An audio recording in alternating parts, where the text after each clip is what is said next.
Halo teman-teman, jumpa lagi di YouTube channel Antara Signa.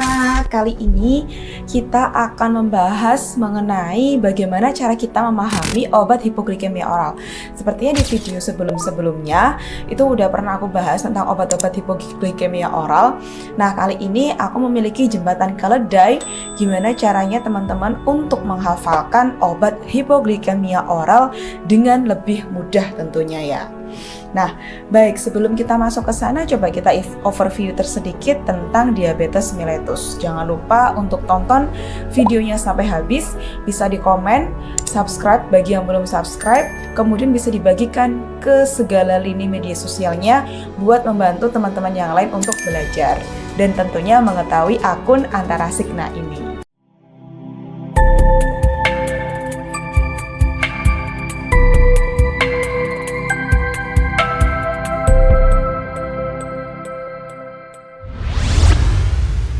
Baik, diabetes mellitus teman-teman. Diabetes mellitus itu adalah kondisi di mana pemeriksaan glukosa darah puasa itu lebih dari 126 mg per desiliter. Kondisi puasa tuh yang kayak gimana sih? Kondisi puasa itu adalah kondisi ketika tidak ada asupan. Jadi tidak ada asupan kalori minimal 8 jam. Terus selanjutnya kondisi ini bisa juga atau diabetes mellitus itu terjadi apabila pemeriksaan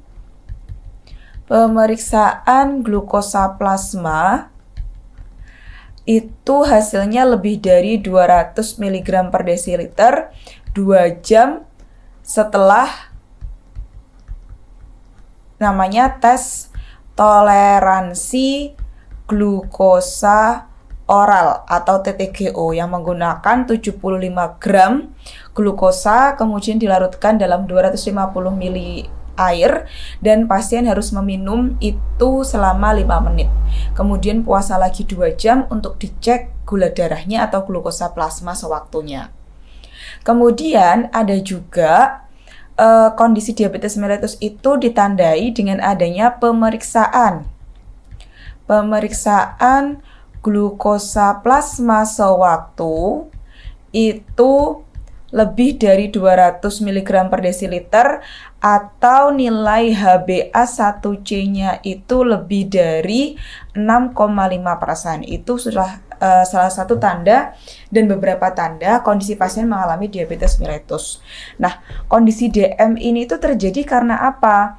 Karena yang namanya insulin itu yang ada pada pankreas dia tidak bisa terproduksi secara sempurna. Bisa karena terjadi pengurangan pelepasan atau sekresi insulin gitu ya. Bisa juga karena adanya peningkatan resistensi reseptor insulin. Jadi peningkatan resistensi reseptor insulin itu kayak misal pasien obesitas gitu ya. Nah, kalau pasien obesitas itu tuh lemaknya itu bisa menutup si reseptor insulinnya. Jadi nanti ketika insulinnya ini nanti ketemu sama gula darah, maka insulinnya itu tidak bisa merespon dengan baik gitu untuk menghasilkan energi. Gitu ya. Kemudian selain itu juga ada beberapa faktor-faktor lain yang mempengaruhi pelepasan insulinnya itu tidak bisa berjalan secara sempurna atau baik gitu. Nah, apa aja faktor-faktornya bisa kita lihat di sini. Nah, ini adalah patofisiologi dari diabetes mellitus tipe 2 ya. Di mana kondisi pasien mengalami hiperglikemia gitu. Nah, hiperglikemia itu disebabkan karena apa sih? Yang pertama ini tadi ya.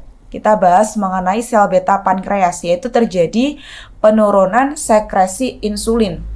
Sehingga apa yang harus kita lakukan yaitu meningkatkan pelepasan atau sekresi insulin menggunakan obat-obatan atau menggunakan modifikasi gaya hidup dan lain sebagainya.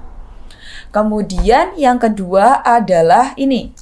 Kita lihat nomor 2. Terjadi peningkatan sekresi glukagon pada sel alfa pankreas. Apa itu glukagon gitu ya?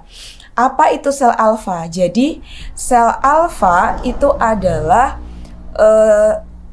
sel juga ya, sel pada pada pankreas yang berfungsi sebagai atau meningkatkan sintesis atau pembentukan glukagon. Gitu ya, pembentukan glukagon yang dalam keadaan puasa. Jadi glukagon ini yang mana pada kondisi saat puasa, pada keadaan puasa itu glukagon itu akan meningkat. Nah, apabila terjadi peningkatan glukagon, maka dapat meningkatkan produksi glukosa hati. Nah, terjadi peningkatan glukosa atau produksi glukosa hati, ini nanti dapat meningkatkan gula darah pasien. Gitu. Itu bisa terjadi karena sel alfa pankreas. Jadi terjadinya atau banyaknya glukagon yang terbentuk, sehingga apabila terjadi glukagon, maka dia akan meningkatkan produksi glukosa hati, gitu ya. Nah, untuk episode selanjutnya kita akan bahas mengenai bagaimana sih cara membedakan insulin dan insulin perinsulinan, gitu ya. Nah, ini kita di episode kali ini kita fokus pada obat hipoglikemia oral. Selanjutnya yang ketiga, jadi dari sel alfa pankreas ini juga dapat menyebabkan kondisi hiperglikemia, terus terjadi penurunan sekresi insulin juga dapat menyebabkan kondisi hiperglikemia. Nah, sel beta pankreas itu terjadi penurunan sekresi insulin, itu bisa terjadi karena ini ya, ada respon timbal balik ya. Yang pertama ada sel lemak, ada otot, ada hepar. Jadi sel lemak, otot sama hepar itu fungsinya sebagai tempat penyimpanan glukosa. Jadi ketika gula darah masuk ke dalam tubuh, itu tidak semuanya diubah atau diikat oleh insulin dan menghasilkan energi. Ada juga glukosa darah yang masuk setelah ada intake makanan, itu disimpan pada sel lemak, disimpan pada otot, dan disimpan pada hati. Kayak gitu. Itu yang disebut dengan kondisi gluconeogenesis atau pembentukan dia disebut dengan yang namanya glikogen. Nanti untuk pemecahannya disebut dengan yang namanya gluconeogenesis. Apa itu gluconeogenesis? Gluconeogenesis itu adalah proses pembentukan glukosa.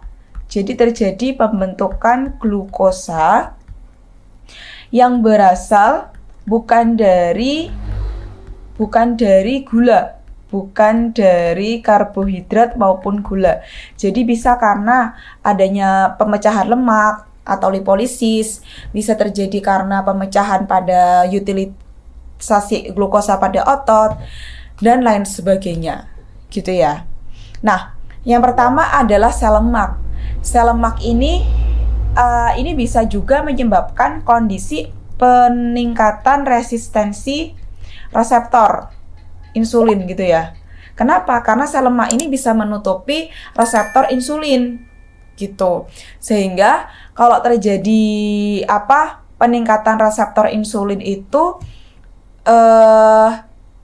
peningkatan resistensi reseptor insulin, jadi insulinnya itu tidak bisa mengikat si glukosanya itu, sehingga glukosa darah itu akan tetap tinggi gitu ya.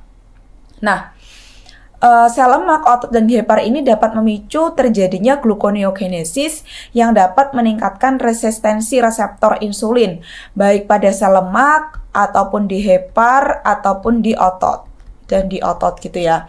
Sehingga akan menyebabkan gangguan terhadap sekresi insulin atau pelepasan insulin ini.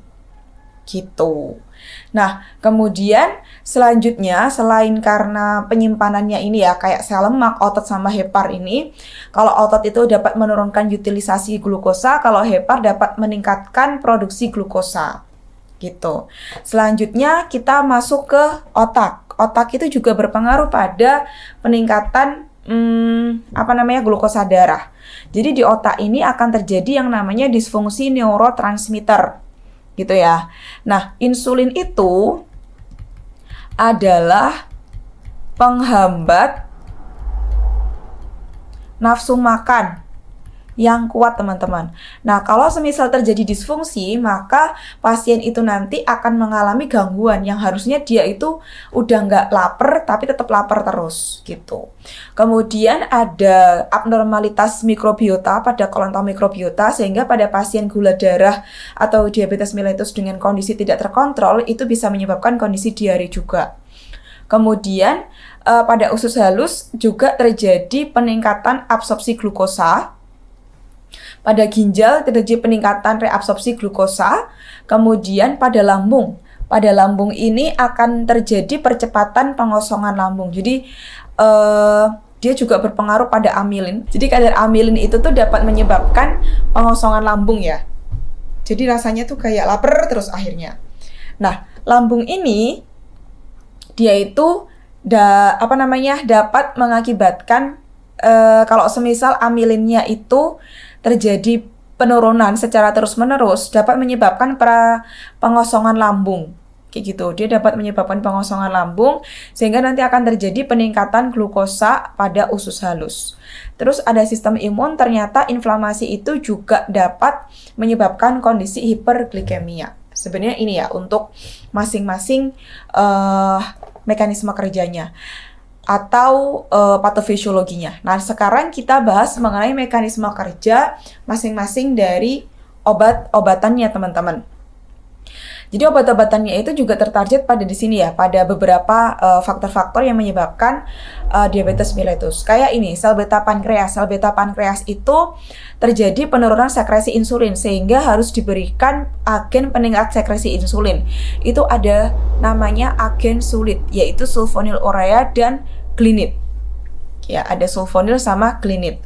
Kemudian ada juga yang dapat meningkatkan sekresi insulin adalah dipepet atau DPP4 inhibitor. Gitu ya. Terus kemudian ada yang kedua, sel beta pankreas yang kedua adalah menurunkan sel alfa pankreas gitu ya, sehingga nanti dapat menurunkan glukagon. Ini obat-obatan yang bekerja di sini adalah dipepet, DPP4 inhibitor sama GLP1. Tapi GLP1 ini tidak ada di Indonesia. Gitu. Kemudian ada juga obat-obatan yang bekerja pada 3 ini, sel lemak, otot, sama hepar, karena dia berpengaruh pada resistensi insulin, sehingga agen-agennya adalah agen obat yang dapat menurunkan atau meningkatkan sensitivitas insulin atau reseptor insulin. Sel lemak ini obatnya pakai thiazolidinedion, kalau otot pakai metformin dan thiazolidinedion, kalau hepar menurunkan produksi glukosa hati itu adalah metformin. Jadi obat-obatan yang ada pada 3 ini, sel lemak, otot, sama hepar itu adalah obat-obatan yang dapat meningkatkan sensitivitas insulin. Gitu. Kemudian lanjut ke usus halus. Di sini agen usus halus itu ada akarbose. Terus pada ginjal ini ada SGLT2 inhibitor. Nah, gimana caranya kita menghafalkan dengan mudah obat-obatan ini? Oke, kita cek di sini bahwa terapi OHO itu ada 5 mekanisme kerja. Yang pertama tadi ya, meningkatkan sekresi insulin atau pelepasan insulin. Kemudian yang kedua itu ada meningkatkan sensitivitas reseptor insulin, menghambat alfa glukosidase, menghambat enzim dipepet atau DPP4 inhibitor, DPP4, dan menghambat SGLT2. Nah tadi ya, meningkatkan sekresi insulin itu ada 2, ada sulit, sulfonylurea dan glinit. Sulfonylurea itu kayak glimepirid, kemudian glibenclamid, dan lain sebagainya. Kalau glinit itu pasti berakhiran dengan kata glinit, nateglinit, dan lain sebagainya juga. Terus ada meningkatkan reseptor atau sensitivitas reseptor insulin, tadi ada 2, ada metformin, kemudian ada thiazolidinedion. Menghambat alfa glukosidase cuma ada 1, yaitu akarbose. Menghambat enzim DPP4 inhibitor dipepet pakai leptin. Jadi obat-obatannya selalu berakhiran dengan kata-kata leptin. Terus ada SGLT2, ini zin. Apa itu SGLT2? SGLT2 itu kerjanya di ginjal tadi ya. Obatnya menghambat SGLT2 biar tidak ada absorpsi glukosa lagi. Obatnya berakhiran dengan kata zin, dapagliflozin, dan lain-lain. Nanti coba kita cek lagi. Nah, kalau misal seperti ini, sepertinya teman-teman masih sangat kesulitan untuk menghafalkan terapi obat terapi obat untuk menurunkan hiperglikemia. Kita buat singkatan atau jembatan keledai. Kita sebut sebagai Civitas Alpha Antidipelet 2. Apa itu? Civitas. Si ini dia itu menghambat sekresi meningkatkan sekresi insulin. Obatnya apa? Obatnya ada 2. Sulfit. Jadi si sulit. Apa itu sulit? Sulfonylurea. Ini adalah glinit, gitu ya. Sulfonylurea itu obatnya apa aja, guys? Sulfonylurea itu obatnya seperti glimepirid, glibenclamid, glycoidone, glipizid, dan lain sebagainya, itu ya. Terus kemudian kalau glinit itu obatnya apa sih? Obat golongan glinit ini sudah tidak tersedia di Indonesia ya. Contohnya adalah nateglinit, tapi udah tidak ada di Indonesia. Kalau di Indonesia adanya sulfonylurea. Tadi contohnya ada glibenclamid, kemudian ada glipizid, kemudian ada glimepirid, dan juga glikazid, glikoidon, gitu. Kemudian ada Vitas. Vitas sudah jelas ya, kalau Vitas itu adalah meningkatkan sensitivitas reseptor insulin, gitu ya. Apa aja obatnya? Obatnya adalah Vitas Meti. Apa itu Meti? Metformin dan thiazolidinedion. Metformin ya golongan biguanid. Kalau thiazolidinedion ini contoh obatnya adalah rosiglitazone sama pioglitazone. Nah, thiazolidinedion itu merupakan agonis dari PPAR gamma ya, atau peroxisome proliferator activated receptor gamma. Yang mana itu adalah suatu reseptor inti yang terdapat pada sel otot, tadi ya, sel otot, lemak, dan hati, yang menurunkan resistensi reseptor insulin dengan meningkatkan jumlah protein pengangkut glukosa, sehingga nanti akan meningkatkan ambilan glukosa pada jaringan perifer, gitu. Nah, tapi hati-hati, thiazolidinedion ini memiliki kontraindikasi pada pasien gagal jantung, gitu, karena dapat memperberat edema atau retensi cairan. Kemudian metformin ya, ini tidak boleh digunakan untuk pasien pada kondisi gangguan ginjal, nilai LFT atau GFR-nya kurang dari 30 ml per menit. Kemudian ada alfa di sini. Alfa ini akar, yaitu akarbose. Alfa adalah alfa glukosidase inhibitor. Contohnya akarbose. Kemudian anti ini berarti menghambat ya, ada dipelet, DP.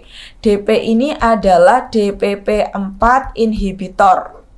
Kemudian ada LT2, ini adalah SGLT2 inhibitor. DPP4 inhibitor itu apa obatnya? DPP4 inhibitor itu dipepet pakai liptin, gitu ya.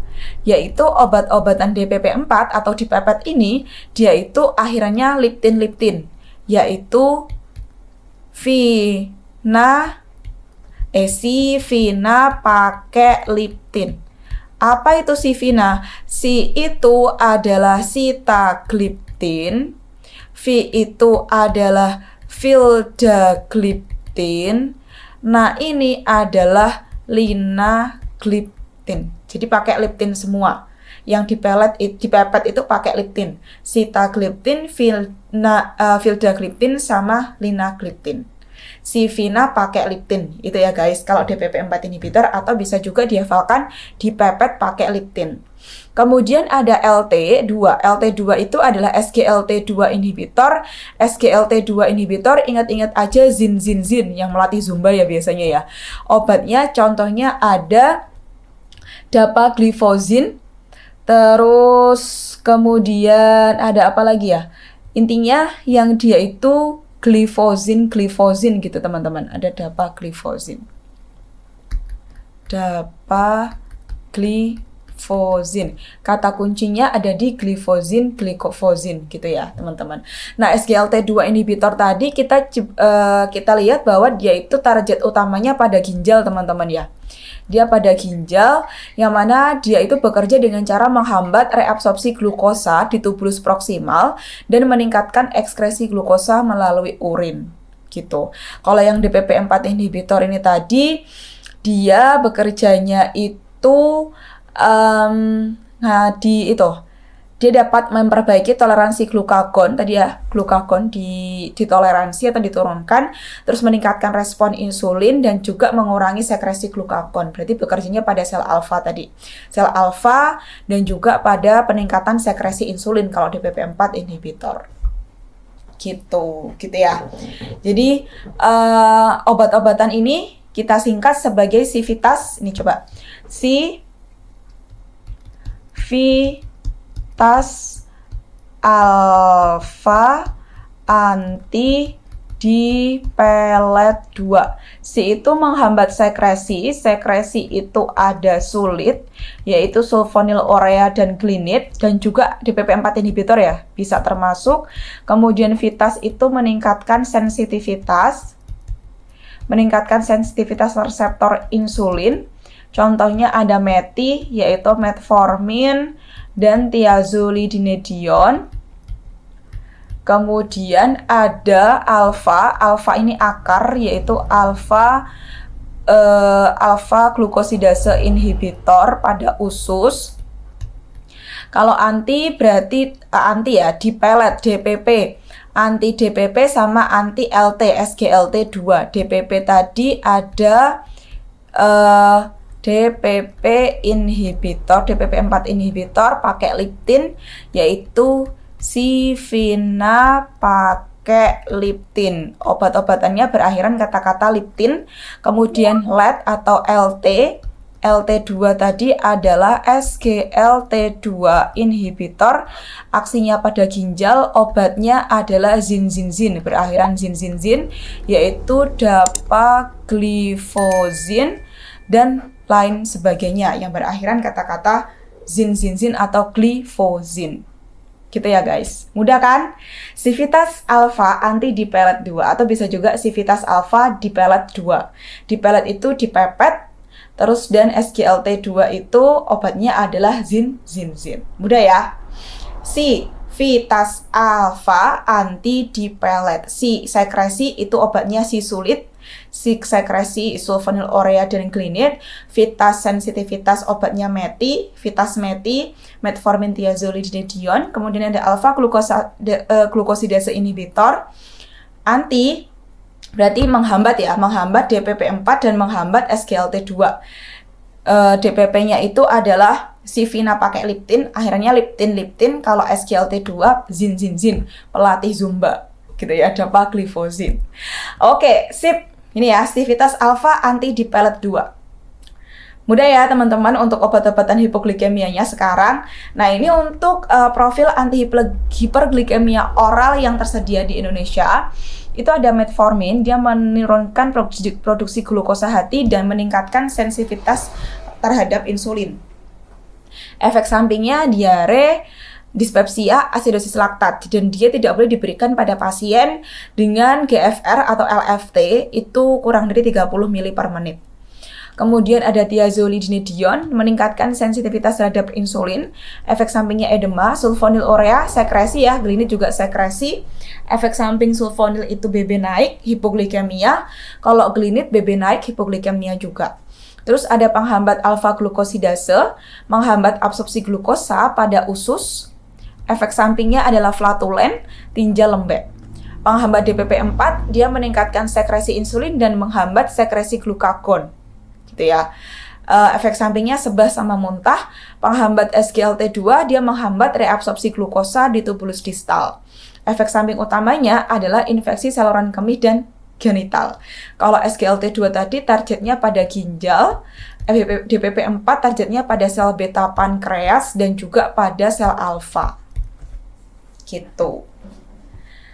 Selanjutnya untuk terapi atau modifikasi obat-obatannya ya teman-teman. Jadi kalau obat diabetes mellitus itu bisa diberikan secara kombinasi asalkan mekanisme kerjanya itu berbeda. Asalkan mekanisme kerja itu berbeda, gitu ya. Jadi nggak boleh tuh kombinasi pakai glibenclamid sama glimepiride, nggak bisa ya, karena itu memiliki mekanisme kerja yang sama. Jadi mekanisme kerjanya harus berbeda. Nah, terapi yang pertama adalah ketika nilai HbA1c-nya itu kurang dari 7,5%, maka monoterapi dengan salah satu di bawah ini. Tapi first line yang digunakan adalah metformin, gitu ya. Kemudian bisa menggunakan metformin atau obat-obatan di bawah ini. Kalau misal dicek lagi HbA1c-nya itu kurang dari 7%.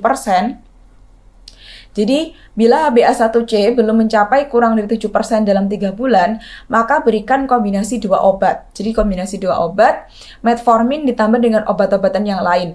Harus memiliki mekanisme kerja yang berbeda. Nah, kemudian dicek lagi 3 bulan. Bila HbA1c-nya belum mencapai kurang dari 7% dalam 3 bulan, maka tambahkan obat ketiga atau kombinasi 3 obat. Kemudian, kombinasi 3 obat sama ya prinsipnya, mekanismenya harus berbeda. Terus kalau dia itu masih kurang dari 7% dalam 3 bulan, maka bisa diterapi menggunakan kombinasi 2 obat atau kombinasi 3 obat atau ditambahkan dengan insulin ketika nanti nilai HbA1c ketika diperiksa adalah lebih dari 9%. Gitu. Nah, kalau misal HbA1c-nya saat diperiksa itu lebih dari 7,5%, maka pemberiannya adalah langsung kombinasi 2 obat, ditambah dengan modifikasi gaya hidup. Gitu ya teman-teman. Bisa nanti dibaca-baca lagi sebagai sumber bacaannya. Dan penjelasan ini digunakan untuk mahasiswa apoteker atau farmasi ataupun rumpun kesehatan. Dan tidak boleh digunakan tanpa resep dan juga tanpa pemeriksaan lebih lanjut gitu ya. Terus sumber bacaannya ada pada sini. Dan sekian, terima kasih teman-teman. Jangan lupa untuk selalu stay di YouTube channel Antara Signa buat belajar. Dan juga bisa nanti ditambahkan di kolom komentar usulan-usulan apa yang mau kita buat jembatan keledai atau mau kita bahas tentang patofisiologi dan lain sebagainya. Next episode kita bahas insulin, gimana cara menentukan penggunaan insulin kerja panjang dan juga kerja cepat. Jangan lupa untuk subscribe, like, dan juga follow Instagram aku @agnsh dan juga rekan-rekan tim Antara Signa yang lain. Sekian teman-teman, selamat belajar, see you, dan sampai jumpa selanjutnya.